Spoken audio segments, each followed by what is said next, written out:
વડીલો દ્વારા આપણને વારંવાર એવું કહેવામાં આવે, ટોકવામાં આવે કે આપણને કદર નથી, પણ એને પૂછો, એ વ્યક્તિને પૂછો કે ભોજનની કિંમત શું છે, જે વ્યક્તિને એક ટંકનું ભોજન પણ નથી મળ્યું.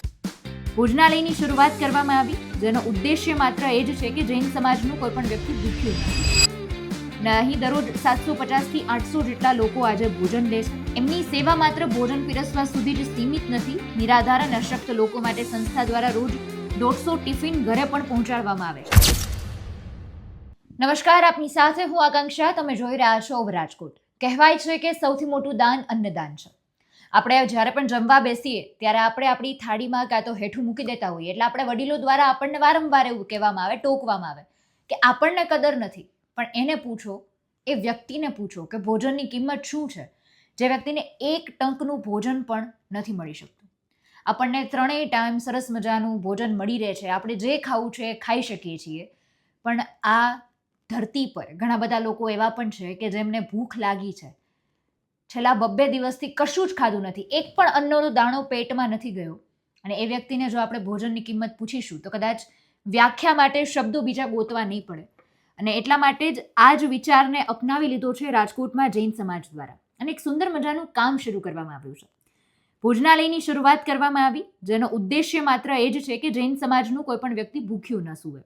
આ આશ્રય સ્થાનની સફર માત્ર 67 લોકોથી શરૂ થઈ, અને અહીં દરરોજ 750 થી 800 જેટલા લોકો આજે ભોજન લે છે. એમને સાત્વિક ભોજન આપવામાં આવે છે. જગ્યાની મર્યાદાને કારણે હાલ સેવા જૈન સમાજના જરૂરિયાતમંદ લોકો માટે સીમિત છે, પરંતુ સંસ્થાનો આશય ભવિષ્યમાં સેવાને અન્ય સમાજના લોકો માટે પણ વિસ્તાર કરવાનો છે.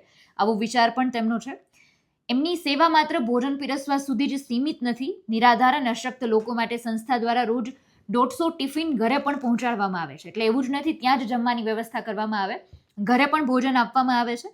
ટિફિનની સ્વચ્છતાનું પણ ખાસ ધ્યાન રાખવામાં આવે છે. ભોજનની સાત્વિકતાનું પણ ખાસ ધ્યાન રાખવામાં આવે છે.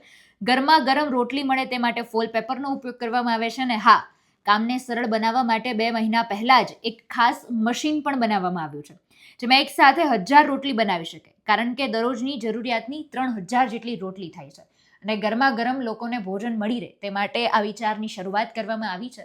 જય જૈન. મારું નામ મયુર શાહ છે. હું આ સંસ્થાનો પ્રમુખ છું. આ ભોજનાલયની શુભારંભ તારીખ 5 ફેબ્રુઆરી 2023ના રોજથી એસટી બસ સ્પોટના બીજા માળે અમે શરૂ કરેલ, અને ફક્ત 67 લોકો પહેલા દિવસે આવેલા જમવા માટે થઈને. આ પ્રેરણા અમને અમારા સદગુરુદેવ શ્રી પારસ મુનિ મહારાજ સાહેબ અને ગુજરાત રત્ન શ્રી સુશાંત મુનિ મહારાજ સાહેબની પ્રેરણા અને આશીર્વાદથી અમે ભોજનાલયનો શુભારંભ કરેલ. ત્યારે અમારી પાસે ફક્ત 900 સ્ક્વેર ફીટની જગ્યા હતી, અને એક જ નાની જગ્યામાં અમે આ સ્ટાર્ટ કરેલ, અને 67 લોકોથી ચાલુ કરેલ.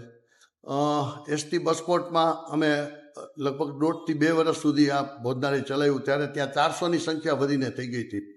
ત્યાર પછી આ જે મકાન છે એ અમારા સદર સંઘ છે, સ્થાનકવાસી જૈન સંઘ સદર સંઘ, એના પ્રમુખ શ્રી છે કિશોરભાઈ દોશી.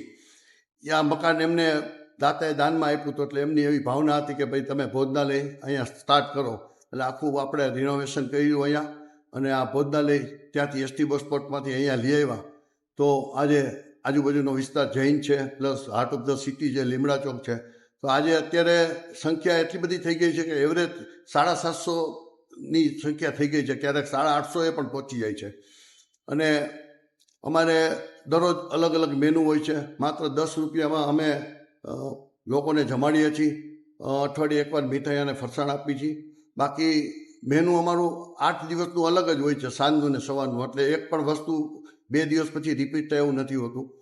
અને અમારે જે પણ કાંઈ અહીંયા જમવામાં રો મટીરિયલ, એટલે કે જે વસ્તુ વાપરીએ છીએ, એમાં રાણી સિંગ તેલ છે, ગોલ્ડ, અમૂલનું ચોખ્ખું ઘી છે, અદાણીના પેક મસાલા છે, બ્રાન્ડેડ કઠોળ જે આવે છે, રેટિયો તુવેર દાળ, ટૂંકમાં બધી બ્રાન્ડેડ વસ્તુઓ જ અમે અહીંયા યુઝ કરીએ છીએ. એક પણ હલકી વસ્તુ યુઝ નથી કરતા.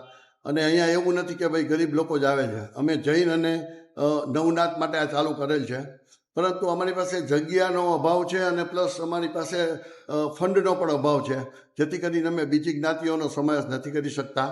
જૈન અને નવનાથ પૂરતું અમે મર્યાદિત રાખેલ છે. પણ છતાંય રોજના આટલા લોકો તો જમવા આવે જ છે, અને અત્યાર સુધીમાં લગભગ 6.25 લાખથી પણ વધારે લાભાર્થીઓએ આમાં લાભ લીધેલ હશે.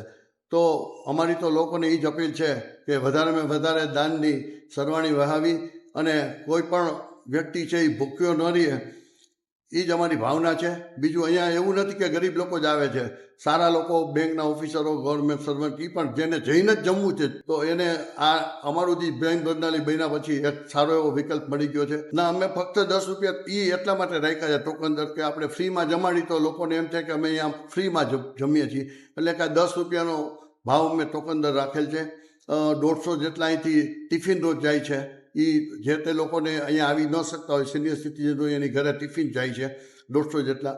અને અઠવાડિયે એકવાર મીઠાઈ ફરસાણ તો આપી જ છીએ, પણ આ વખતે કેરીની સિઝન હતી તો અમે સતત દિવસ કેરીનો રસ પણ આપેલ અહીંયા. અને કોઈ પણ દાતાને કોઈ તિથિ એવી આવતી હોય કે જન્મતિથિ હોય કે ભાઈ મૃત્યુની તિથિ હોય કે મેરેજ એનિવર્સરી હોય તો એમના તરફથી એ દિવસે એ લોકો મીઠાઈ ફરસાણનો અહીંયા લાભ લેતા હોય છે. તો એ પણ અમે અહીંયા મીઠાઈને ફરસાણ અલગ અલગ દિવસે પણ આપીએ છીએ.